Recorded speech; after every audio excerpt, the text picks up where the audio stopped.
Vamos anunciar o San Nicolás Food Festival, que é um evento culinário, um evento gastronômico em Carnaval Village, que tem lugar 3 de julho, de 6 horas da tarde para 16 horas da noite. Caminha conosco, também tem mais de 20 restaurantes de San Nicolás, 8 takeaway de San Nicolás,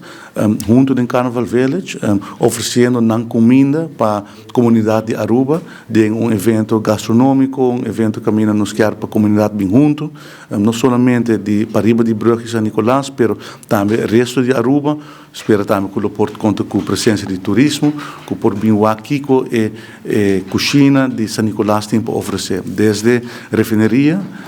de Tempo de Lago, Hopi,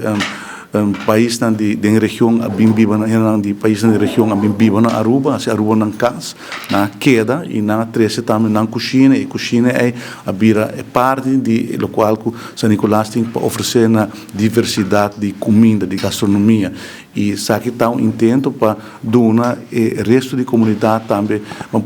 pode ser não conhecido a gastronomia que San Nicolás tem para oferecer. Donar o empresário de San Nicolás uma oportunidade para vender um produto e ser conhecido com um grupo mais grande de clientela. Está um evento que caminha conosco para a comunidade bem junto, caminha conosco ajuda o empresário e no mesmo momento cria atividade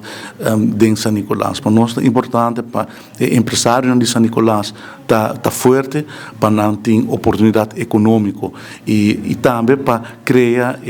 junto com o país, no sentido que San Nicolás tem atividade, nos quer em San Nicolás, nos quer invertir também em San Nicolás. Então, não é somente um evento, mas o tipo de evento não aqui está forma e base também para o comércio continuar e começar a invertir back no centro de San Nicolás. Então, eu espero que a comunidade local reaccionar e está presente dia 3 de julho para suportar os empresários no local de San Nicolás.